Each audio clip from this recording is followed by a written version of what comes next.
and Atletico Madrid. What's the update coming from both sides? Because we're talking team news, and there is something surrounding Julian Alvarez and the possible exit of that guy at the summer, maybe heading to Arsenal. There is a response now from Diego Simeone on that matter about Julian Alvarez. Let's talk about Arsenal's fitness and how much games the players have played, because there is a stat that is available that of all the top 5 leagues in the world, or the teams playing in the Champions League at the moment, Arsenal players have more minutes on the pitch than every other team. And why is that? What does that mean? I'll let you know. Sedoff is saying he believes that there is only one team who's got a shot at the championship, and that is Arsenal. Says if you look at their defense, they're able to keep goals away, and looks like to me they're the only team that can win it, because if you check yesterday, we had 9-goal thriller.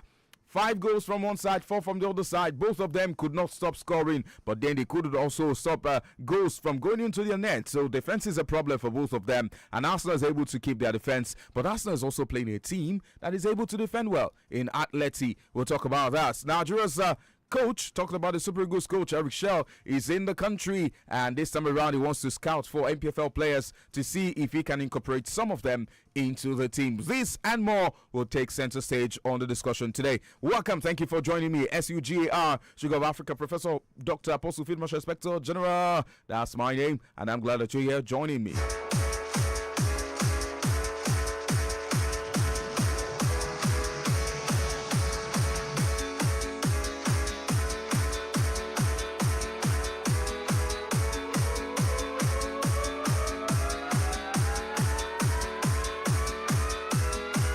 All right, quickly, without wasting time, let's go straight to our point of discussion today. You can join me on Facebook at Adamimogo 93.1 FM. This afternoon, I've got Romy with me, and together we'll be talking about sports. Nigeria Super Falcons will discover the opponents today as the qualification race for the 2028 Los Angeles Olympic Games gets on the way in Los Angeles. The draw for the African qualifying phase of the women's football tournament has been scheduled to take place today at headquarters of CAF in Cairo, Egypt. The ceremony will determine the pathway for Africa's representatives as teams across the continent compete for a place in 2028 Olympic Games in Los Angeles. Los Angeles, that's in the United States of America. Nigeria Super Falcons, one of Africa's most successful women's national team, are expected to be among the top contenders in the qualifiers as they aim to secure return to Olympic stage. Quickly to other matters, because no time to check time. IOC, Shapali, Super Falcons and Brighton and Overbeyond woman goalkeeper Chama Kaneadoze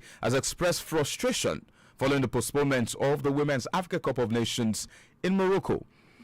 CAF announced the sudden postponement just days before the tournament was scheduled to kick off, a decision that has sparked widespread disappointment. I remember telling you on this show that the reason why CAF said they had to postpone was so that they can give a proper tournament based on what they did in the last one. The last one was hosted by Morocco, and they did say that the participation increased, viewership increased, sponsorship increased, acceptance increased, they raked in more money. So if you're going to do another tournament after that, you better do it better, and that's why they decided to make it better. But reacting to that, Chiamaka did not hide her displeasure over the development, describing the situation as frustrating and poorly communicated. That's the thing. Said they did tell us this month they should have given us proper information. If anything like that is going on, you tell it to us. We are the players. You prepare for something. Your mind is in the game. You feel like, oh, I'm going to a tournament, and then suddenly somebody says, okay, no, you are not going again. Sanusi Seriki, how are you, sir? It's good to see you. Yeah, it's been a while. How are you doing? Thank you very much. Please share and make sure that you get other people to join on Facebook quickly. And Chamaka, she said, we the players are not happy about it. We don't know the reason behind it. We are all prepared. We left our clubs hoping to go to AFCON. The former Rivers Angels shortstopper also highlighted the personal impact of the postponement, noting that several of her family members had already made travel arrangements to support her during the competition. I know the fans are angry. The people are angry. It's frustrating for me too, because some of my family members already got tickets. Some had already applied for visas. But as it is now, CAF has postponed It is what it is. The postponement has raised questions about planning and communication within African football's governing structures. Stakeholders are waiting for clarification so that CAF will tell them what is going on. It is what it is. Really, I want to talk about it, but time will not allow me. If you're just joining me, good afternoon to you. Do well to join me on Facebook today. Drop your comments. Did you see the game yesterday between Bayern and PSG? That's what you call a Champions League game. That's that kind of experience. Say that's what you're looking for in the chat. It's not that you play 1-0 first leg and second leg you play goalless draw. You score goals. Give us something to talk about. Something to I'm talking about proper game. Give us something to talk about. That's what we saw yesterday. But then we shift our attentions to Arsenal today because they'll be playing. But before we talk about Arsenal, Super Eagles coach Eric Schell is back in the country. He went out of the country to do like an upgrade or re-evaluation of a certificate, just so you understand, to get better at his business. But this time around, he's coming back to the country to observe MPFL players that he could invite to represent Nigeria at the forthcoming Unity Cup in London. Observing players during league phases, he noted, will provide a clearer picture of those deserving of a place in the Super Eagles. And this is coming after many calls. Many people have said, bring in some of the local players into the Super Eagles so that they can rub shoulders with these big boys and their mentality can shift. Because if you play with the likes of Osimhen, you play with the likes of Alex Iwobi, something happens to your mind that if these guys can do it, I can do it too. If you're playing in the national team and you're playing on the local side, it means that you're good enough to be in the national team. It takes me back to 2013. Sondemba was playing in the national team and it was on the local side. He was the one who won that trophy for us at that final. I'll never forget. Yes, and he was playing on the local side at that point. So now the coach is trying to marry that situation. The exercise would also serve as a point of selection process for players likely to be called off for the Championship of African Nations, CHAN, a competition reserved for footballers active in the domestic leagues. Although that has been redefined, the Four Nations Unity Cup will feature Nigeria, Jamaica, Zimbabwe, and India, and it will take place next month from the 26th to 30th. And the coach is saying, let's give them an opportunity. Let's see what they can do, and we'll take it from there. Quickly, let me tell you that Galatasaray striker Victor Osimhen is reportedly under police scrutiny in Italy following a complaint filed by a legal representative of Mercedes-Benz Financial Service Italia over an alleged unpaid debt of around 90,000 euros. How did this happen? Oh God of Kimoshe, what's going on? According to what we are getting, the complaint was lodged at the Crescenzano Carabinieri station in Milan and relates to a 2023 leasing agreement signed by Victor Osimhen for a hybrid Mercedes GLE. The German automotive firm claims that Osimhen failed to meet the agreed monthly installment during his time with Napoli, where he played a key role in the club's Serie A triumph. That was in 2022-2023 season. The situation is said to have escalated after the player allegedly did not return the vehicle following the expiration of the lease agreement. Italian authorities are now reported to have opened preliminary inquiries into possible reasons or maybe issue of embezzlement, a development that could shift the matter from a civil dispute to a criminal case. The reported debt stands in contrast to Osimhen's well-documented taste of high-end automobile since his move to Galatasaray SK, including Lamborghini valued at around 500,000 euros. His collection is also set to include a Lamborghini Urus and a Rolls-Royce Colian. As proceedings continue, Mercedes-Benz legal representative are expected to formally engage with the player's camp to obtain his response before they take the next legal step. So this is what is going to happen. There's going to be a consultation. Osimhen will sit, Mercedes will sit, and they will talk about it. Alpha, what's happen? Is it that you did not want to pay, or what really happened? So they are going to reconcile that matter as it is at the moment, and that's the update from that side. Quickly, without wasting time, it is 2:21 already, and there's a lot to talk about. World Football Governing Body has officially approved the date for the 2027 Africa Cup of Nations, bringing clarity to preparations for the continent's flagship tournament. According to announcements, the competition will now take place on June 19 to July 17, 2027. The tournament will be jointly hosted by Kenya, Uganda, and Tanzania, making it the first time that it is going to the East African region. And according to what we're hearing now, they are planning to make all of that work out. But this is the bigger picture. FIFA has said new rules will be deployed and observed during the 2026 World Cup. And some of these rules will involve red card, outright red card, One of them, or let me just walk you through some of the rules. Covering the mouth during conversations. Player can now be shown a straight red card if they cover their mouth while speaking to an opponent during on-field disputes. As in something happen now, he tackle you, you go down, you are now talking and you cover your mouth. Referee will not negotiate with you. Straight red. Boom. The aim is to prevent players from hiding abusive, discriminatory, or offensive language. Of course, you know, we've seen it, that players will cover their mouths and say all sorts of things to other players, and they will deny it until they maybe employ a lip reader to see, and then they'll give us. So this time around, if you're on the pitch and there is maybe a tackle, a situation, a dispute, and you cover your mouth, the referee will not even... It's not a subject to negotiation. That's what's going to happen. You're going home. That's the end of the game for you. Straight red. That's it. Another one is walking off in protest. Players can also be sent off for leaving the pitch in protest after referee's decision. Officials who encourage walk-offs can also be punished. Team risk punishments, including forfeiting match if they walk off or leave the pitch in case or because they do not like the referee's decision. I think this stems from what happened between Morocco and Senegal, and now it is spelt out. We know if referee gives you maybe a card or something, referee makes a call, and you feel like it's not what it should be, the moment you walk off the pitch, you might just get a red card. Just go home. Once you turn your back on the referee and you're walking, just be walking away. I'm walking away. Be walking like that. Any team member or any team leader or any part of the team that does that may be shown a red card. It will just be sent away. And if the team decides to walk away, that is automatic forfeiture. Also, the referee will now have vital authority to sanction team officials who incite players to protest or leave the pitch. So team officials have go collect based on what we are seeing now. And now there is also regulation on time wasting. A new series of new anti-delay measures have been introduced in the 2026 FIFA World Cup. Stricter substitution timing rules. Players must leave the pitch within a short countdown, 10 seconds. Once they show the board that Mr. Kobiowu come out for number 10, Ajadi, 10 seconds you are out. If you are not out in 10 seconds, you collect.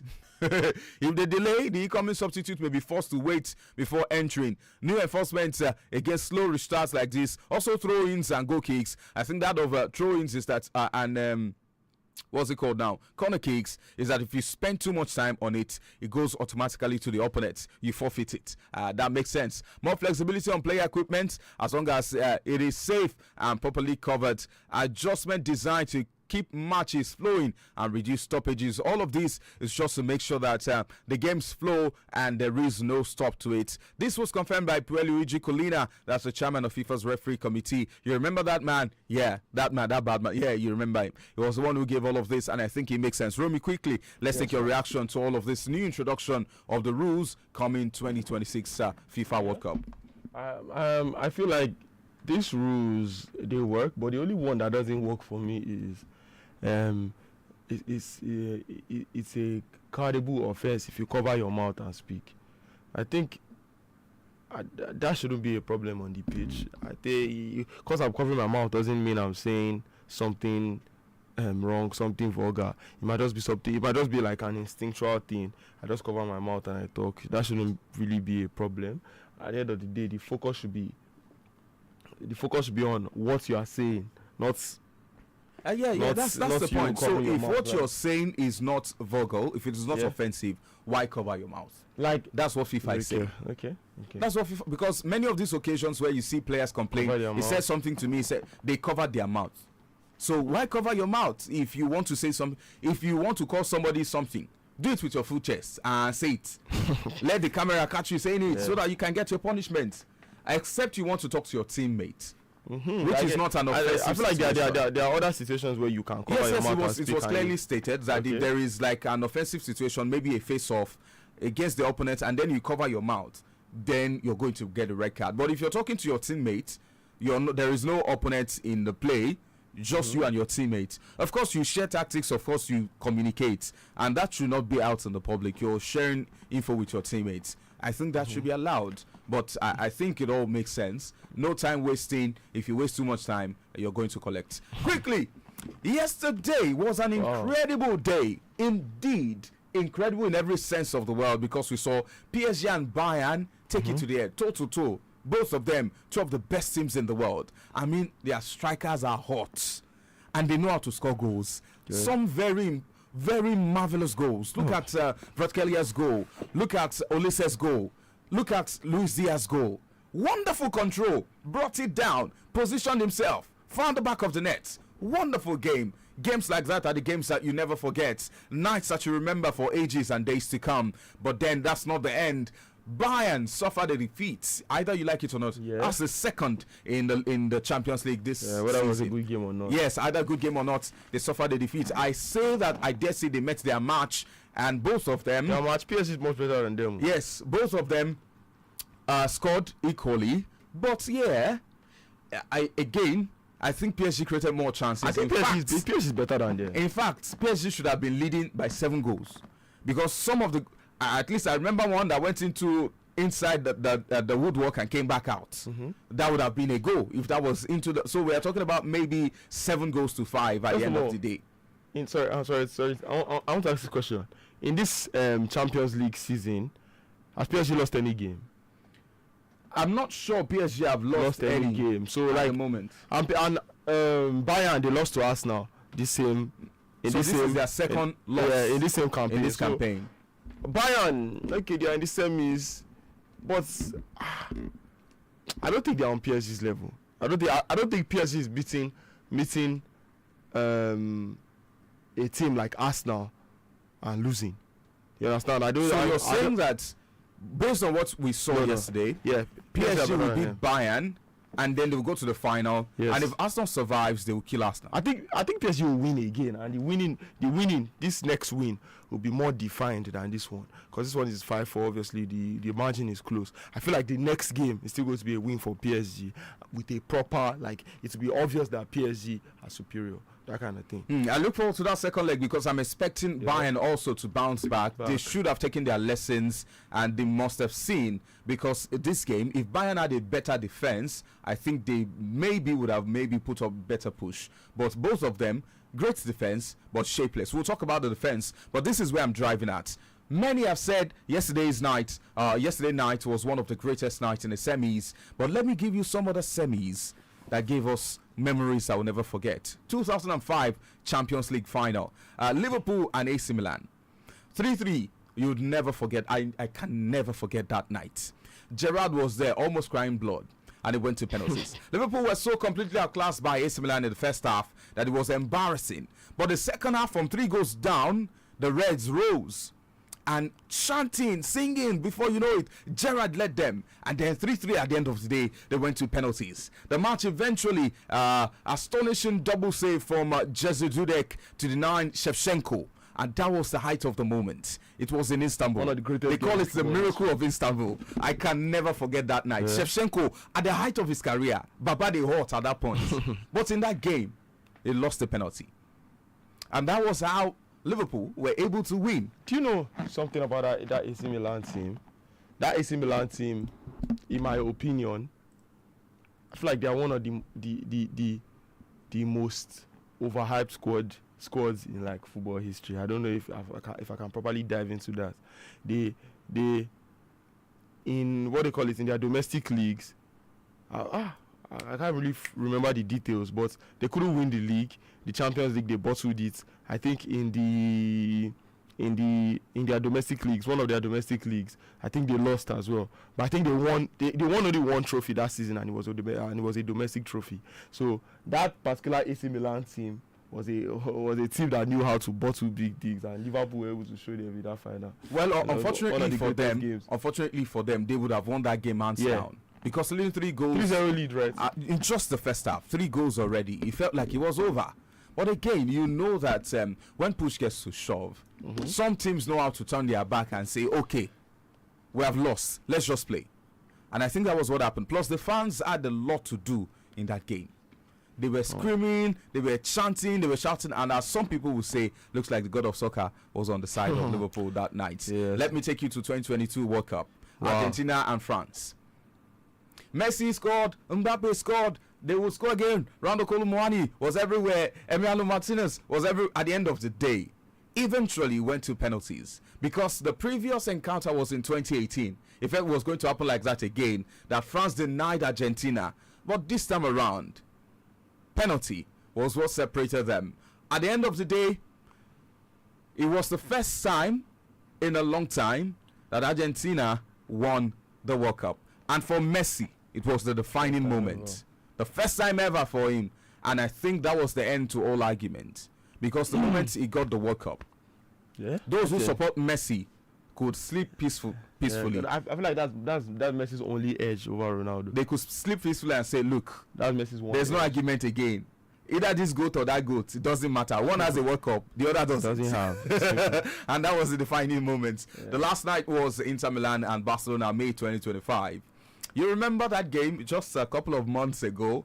Barcelona they look like at the end of the day, Barcelona is a very, very funny team. It was tears. They went home in tears. This is what they are good at. This is what they are good at. They went home in tears at the end of the day.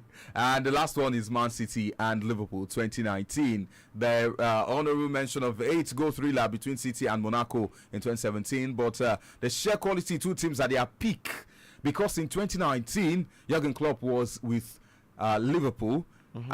Pep Guardiola was also classical with Man City. Had Sergio Aguero, had Leroy Sané, and there was Roberto Firmino on the other side. Ederson was also on the other side. It was a star-studded side, and both of them played a game like never before. But at the end of the day, it was Man City that won at the end of the day. With all of this, this is what I'm driving at.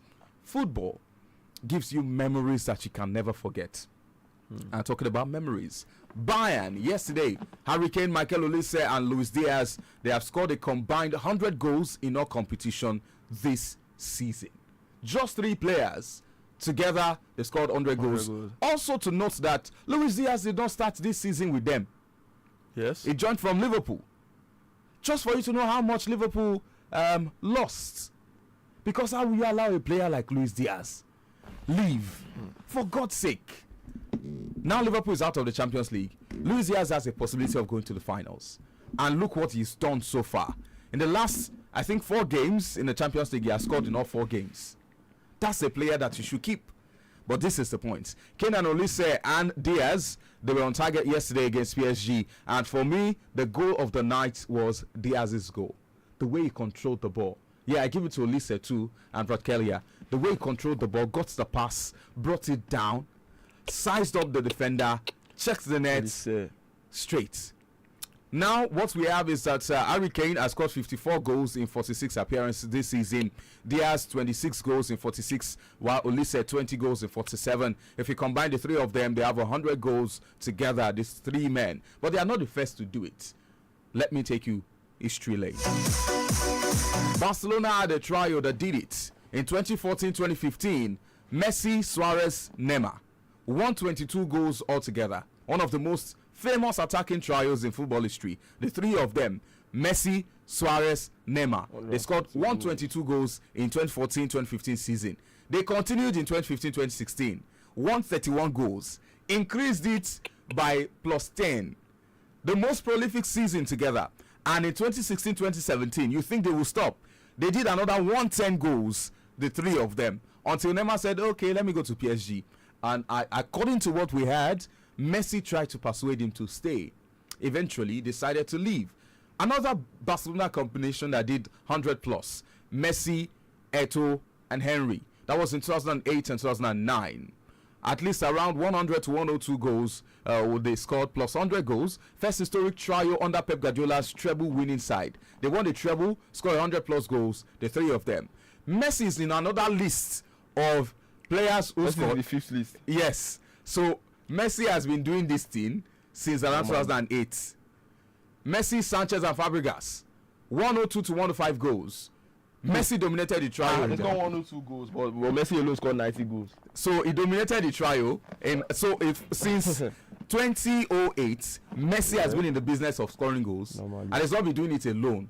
He's making sure that some other people will join in. Oh my God! Then there is the Madrid trio.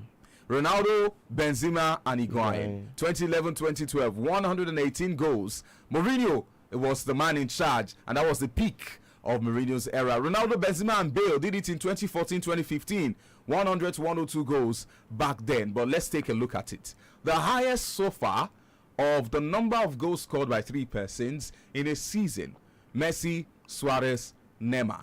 131 goals. 2015-2016. 122 is the closest. That was 2014-2015. People, they score goals. I'm telling you, go now water for these guys. Go now water, and that's just history for you. Because yesterday they clocked 100. Bayern trio of Harry Kane, Diaz, and Olise. Now let's picture the next season with these three players, because we know now that Bayern is discussing Harry Kane for an extension.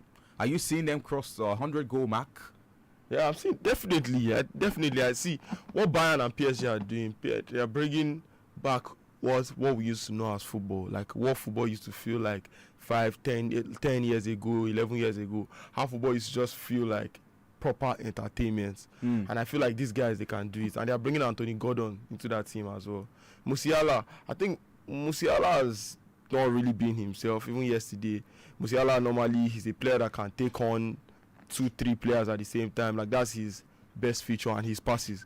But like this season, he's come off an injury. I think the Club World Cup injury that he got in, was it against Madrid or PSG? Yeah, he got an injury in the Club World Cup, and it affected the season a bit.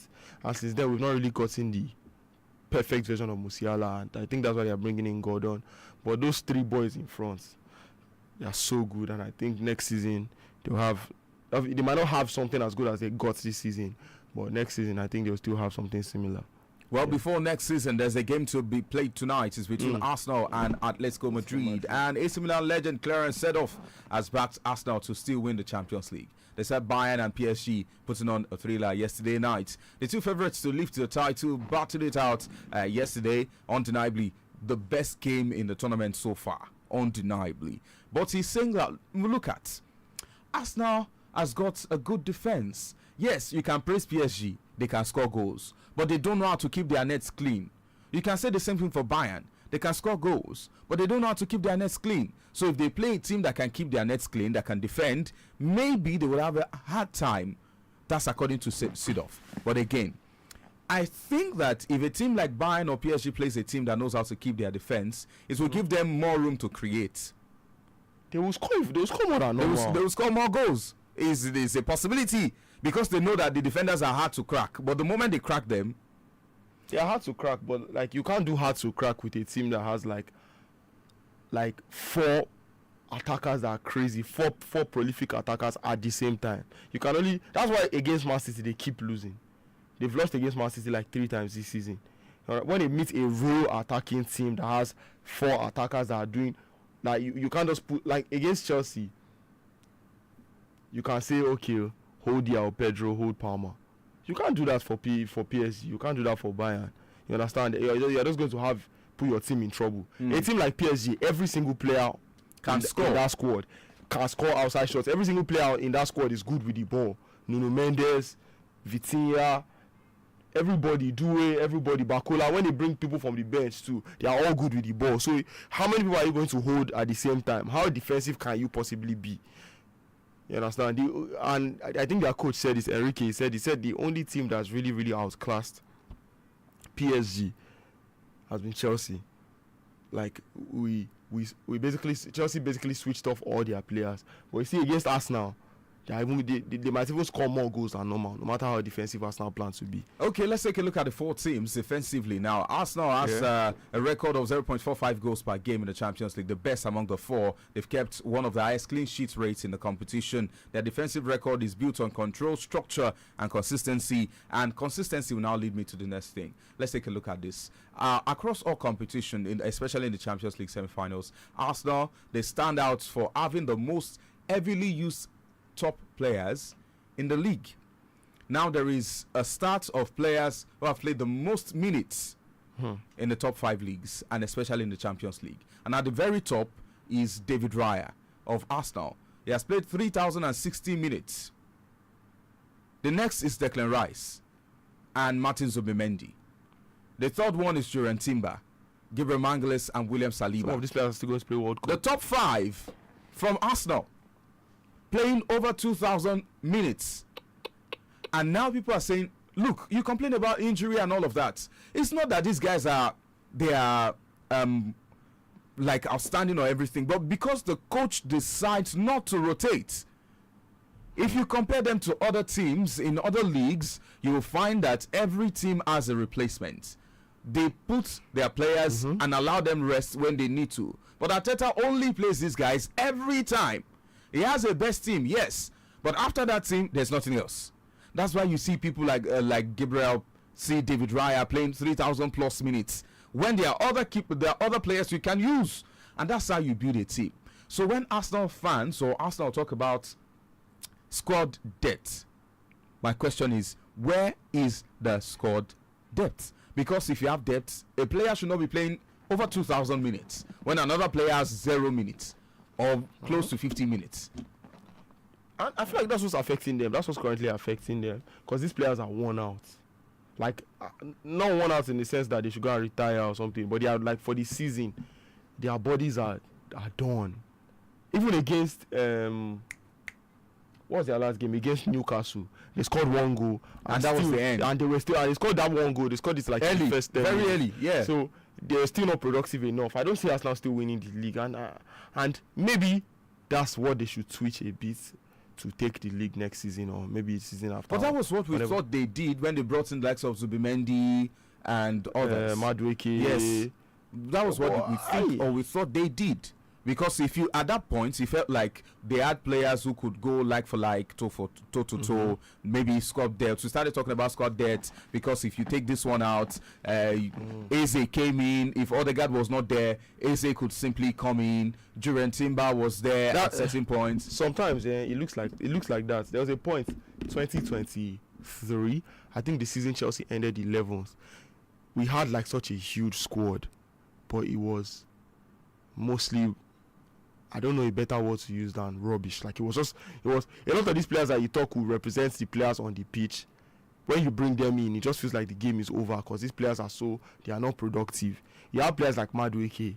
I'm sorry to be the guy that keeps having something to say about Madueke, but you see Madueke, every time he comes on the pitch for Arsenal, it feels like the game is over. He's not productive. He does cover the distance. He covers the distance. He's active. He's like he's good at making it look like he's doing something without doing it. He's one of those people that know how to look smart or talk smart, but really they don't do smart things. Like, that's a player like Madueke. He has the attitude, he has the swag, he runs, he sweats, he's taking on 2 people unsuccessfully. A complete waste of time. Zubimendi is even better. We have people like Hincapi. When Hincapi is at the back, you know that Arsenal they are at a deficit compared to when you have people like Gabriel and but then I'm sure that Arsenal sent scouts. Yeah. They looked at these players' abilities before bringing them in. They say, yeah, obviously, but like, I feel like it takes time. A lot of these players should not be written off, but doesn't mean they should be counted as people that can really. So now make what you're saying is for them right now. Maybe you should keep them, but you have to buy new players. Yeah, you have to buy. You need to buy real players. Like, I say, it's like, if your team is buying a player, and the only way you can know the player is good is by going to check their highlights online, you've not bought the right player. Trust me, that player is going to 100% disappoint you. You need to buy players with. I know they always say sometimes name doesn't matter.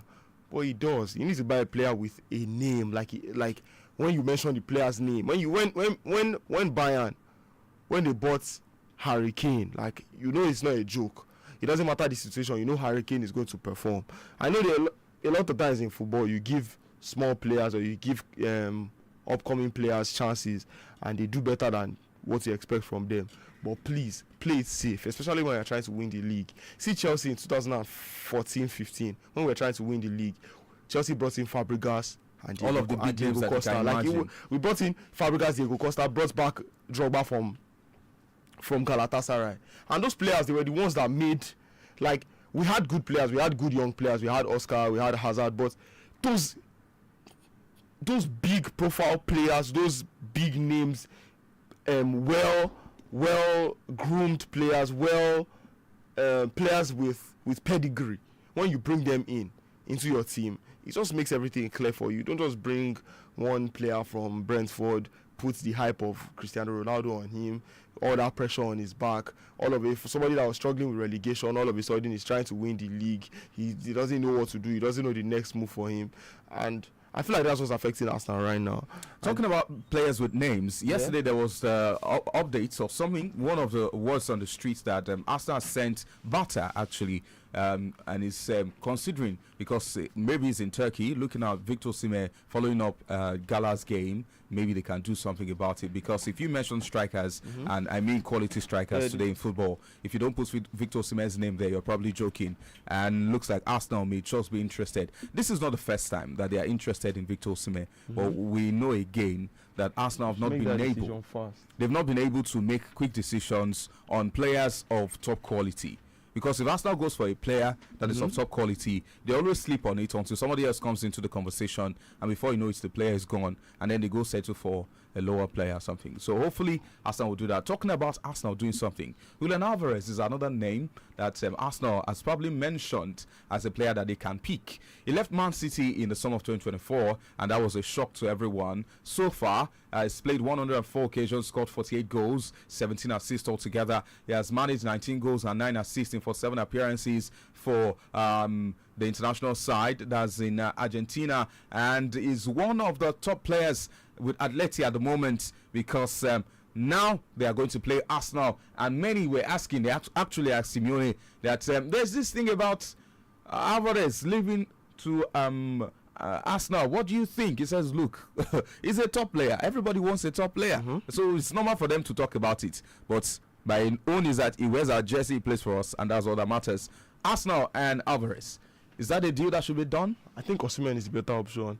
Alvarez is a striker, but he's not the outright he's not the .9. He's not the traditional 9. He's not the traditional get in the box, tap in, nod the ball, hold two defenders. No, he's not that kind of striker. He's a Firmino type of striker. Even though his profile from the fringe, his profile is slightly different. Disappear, slide in, come out. And that's they already have somebody like that. That's Gabriel Jesus.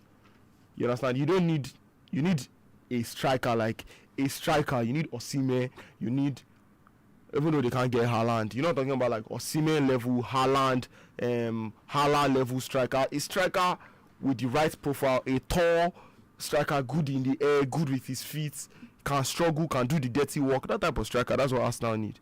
I hope they get it right this time. And I feel a lot of big teams would have gotten Osimhen by now if they didn't have some kind of bias against African players. But I feel like the price on Osimhen, or the wage that Osimhen is asking for, a lot of these big teams, they feel it's too much for him. I don't know. I think that's unreasonable and it's outrageous. That's what affected Chelsea as well. Because if you're talking about 70 for a player like Anthony Gordon, Anthony Gordon cannot even lace the shoe of Osimhen. I mean, Chelsea bought Mudryk for 100 million on a very good day. So again, that's a subject for another day. But let's take a look at Atleti and Arsenal for tonight. Let me give you the team news and tell you what's going to happen. Atletico Madrid duo of Pablo Barrios and Jose Jimenez, they are sidelined through injury. Ademola Lookman is back. Yes, it was confirmed yesterday. And Baba sent a message to Arsenal and said, you're going to be dancing alone in the dark, because tonight is going to be our night. Antoine Griezmann and Alexander Solo, who scored a brace against Atleti last time out. As it is now, Arsenal looks like they have some of their best legs. Bukayo Saka is... Oh my God. Arteta will be tempted to stick with Eze on the left flank. He may decide to recall either Gabriel Martinelli or Leandro Martinez, I mean to say, to the starting 11. Victor Gyökeres is poised to replace Havertz because Havertz is injured, and that's a sad one for Arsenal. Because so far, the only person who brought Arsenal to this level is Havertz. He was the only one who made them survive the game against Sporting, because it was his goal that brought them here, and now it's not there. Bukayo Saka made a notable impression as a substitute against Newcastle, and he will be in this game. Again, the moment Bukayo Saka is in the game, the weight will be on his shoulder. But we know that Saka is not the Saka he used to be. He's just recovering. But that does not count in football. If you're a big name once you're in the game, they are coming for you. Definitely. So I don't know how Arsenal is going to manage this, but they have to do something. What do you make of this game? Arsenal and Atletico. I think at the end of the day, Atletico are going to the finals. Just like that? Yes, I feel like Are you saying Arsenal is not a threat? No, Arsenal are definitely a threat too. They are a threat too, but I feel something in my heart tells me this is not off logic or anything or statistics or numbers, anything. I just feel Atletico in the Champions League, they have a very, very good record, and they've been to the finals a couple more times than Arsenal have. So I think experience based. Yeah, you choose Atletico based on experience. The coach, yeah. I think Atletico will go to the finals. Can you give us a score line? Okay, I think first leg we're going to see a draw. Second leg, then we see like a 1-goal league. It's a 1-goal lead for Atletico, and they're going to the finals. Yeah. At the end of the day, my desire is that Admiral Lukman scores in both games. Yes, either 2 or 3. I don't mind. I don't mind. Just score. That's what I want. Sanusi Seriki, I agree to you. Yes, he's saying hope no serious injury. Well, there's no Kai Havertz, and that's the only one that can sneak to create a goal in the last minute for you. So if you need him, he's not there. Ayomi Samuel, good afternoon. Francis de Macheda of Newcastle, how you doing? He says Arsenal will win the Champions League and the Premier League this season. Impossible. Chelsea will go and play cup. Impossible. Chelsea to play Conference League next season. Do you have a response to that? Impossible. That's what I would say. Chelsea are winning the FA Cup, and Chelsea are. So you are implying that Chelsea will beat Man City yes. at the FA, and yes. then we've done it before. Then you do what? We've met Man City in a final before. Which final? What's Champions League final 2021? Mention the players that played that final. No, the players there. The players. Wait now. Mention the players that played that final. The players that played that final, they are not really good. When last did Chelsea score a goal? No, we scored in our last game. We did it. Chelsea scored in our last game, Enzo Fernandez. And you see, the thing about Chelsea is, Chelsea. Like, Chelsea are cursed with greatness. That's it. Like, when it's time to take that win, when it's very, very important, when it's the thing that will save Chelsea, don't worry, we'll win it. And then Man City is a granite seller because they come to the Premier League to sell soft drink. I can't wait. Honestly, I can't wait. Okay, yeah, we'll look forward to that one. Man City, Chelsea. I hope that you will not lose sleep. I hope you will not be calling for help after that game. I hope they will not have to pour water on you because it may be a dangerous one at the end of the day. Well, for Arsenal fans, all I'm going to say is if you're not strong enough, don't watch the game tonight. If you're not strong enough, don't watch it because it may go anyway. It's hard to not feel bad for Arsenal. I wish you were. My prayers are with you. I wish you were because they are going to Wanda Metropolitano and God knows what is going to happen. God knows what is going to happen. But whichever way, may the best man win. Even if the best man is Arsenal, may the best man win. I wish you were. I really wish you were. But I hope that Mikel Arteta will not be his own undoing. Because we have seen him in games like this. Pressure get to him, does the wrong sub, does the wrong selection. And I really want to see what the squad will look like. I really want to see what he wants to put up against Atletico. I want to see what he has in mind. I feel like this is the biggest game of his career yet. Mm-hmm. So, and this is the second time of his career yet. The second time in history that they are at this level, so he is able to break that jinx if he can beat Atleti. He may just go down as maybe the second biggest coach in Arsenal's history because Wenger is obviously the first one. Trophyless second best. At least he beats Atletico. That's the level of Arsenal anyway. Oh my God. Yes, sir. So now qualified to the semi-final is now a trophy for Arsenal. It is what it is, but then let them celebrate. Celebrate the small wins so that you do rehearsal. When you do win the big one, you know how to celebrate. So it's Atleti and Arsenal tonight. I wish them luck, whichever way it is. You can drop your prediction. I think I've got 1 more minute on Facebook, and then we'll take it from there. But then, of course, you know that the second leg and the most looked at game is Bayern and PSG. We're looking forward to the second leg. I think my prediction yesterday was that they will play a draw in the first leg, maybe a 4-4 draw in the first leg, and then the second leg, one team will win by a single goal. Maybe the second leg we can say another 6-5. Vintage football. I love that. 6-5 or 7-6, something like that. All the players in the team can score. There's no problem. But at the end of the day, one of them is going to the final, and maybe PSG or Bayern, and they'll be meeting maybe PSG Atletico final won't be bad anyway. PSG Atletico final. Yeah. Is that what you're tipping? Yeah, that's what I'm tipping. I'm tipping Arsenal to get to the final. Nah, against Atletico, nah. I'm tipping Arsenal to get to the final. See Diego Simeone. You can't. Not Arsenal. Definitely not Arteta, not Arsenal. Are you saying Arteta is not to the level of Simeone? He's not the level of Simeone. I feel like if Arsenal gets Simeone right now, they will sell Arteta. No. Oh yeah, now say. So the real wants to join on this one, and this is courtesy Arsenal. On these Atletico Madrid and Gunners, this is already in group stage phase. Arsenal have already trust Atletico Madrid. Yes. We know, yes. So when you're talking about semi-final, this is knockout stage, right? Yeah. When you're talking about not just knockout or semis, and I know Arsenal are not used to this. It's not only knockout. Listen to me. When you're talking about their experience, Arteta have gained experience as a coach since he arrived at Arsenal. He's the only coach in Arsenal history that we has get to the semi-finals twice. Yes. In second season consecutively. Then when we're talking about today's game, I don't see Atletico Madrid defeating Arsenal, because Atletico Madrid always go from set piece. Go and check their last. And Arsenal is the master of set pieces. Yes, the masters of they are the master of set pieces. Not set piece, just corners. Set piece. How many free kicks are there? No. Let's not argue. Either set piece, either corner, or whichever. Everything is set piece. Yes. From corner, from throwing. Okay. So my question. I wish that we have more time. My question is, when last did Arsenal score through a set piece in the last 5 games? Their last game against Newcastle from set piece corner. That was. It was outside. Yes. And I think the ball came back to him from inside, and so it was a free shot. But what happened to your set piece in the last 5 games, where you played 5 games in a row and you lost, I think, 3 or 4 of them? Most of the team have been working on the set piece. And even Atletico is not working on the set piece. Even before today's game, Atletico Madrid have been working on set piece. You can't even score a set piece against Atletico. Let's wait till tonight. Huh? Okay, so we wait till tonight. What I'm going to do is I'm going to get tissue paper for both of them. Whichever one loses, I'll hand them the tissue paper so that they can cry on it and clean their face. So tomorrow, I hope tomorrow I'll be able to drag the reel to the show tomorrow, so that we are going to do the video. You can see an adult crying on TV. Also television. Okay, that's going to be the size today. Thank you guys for coming. I appreciate you.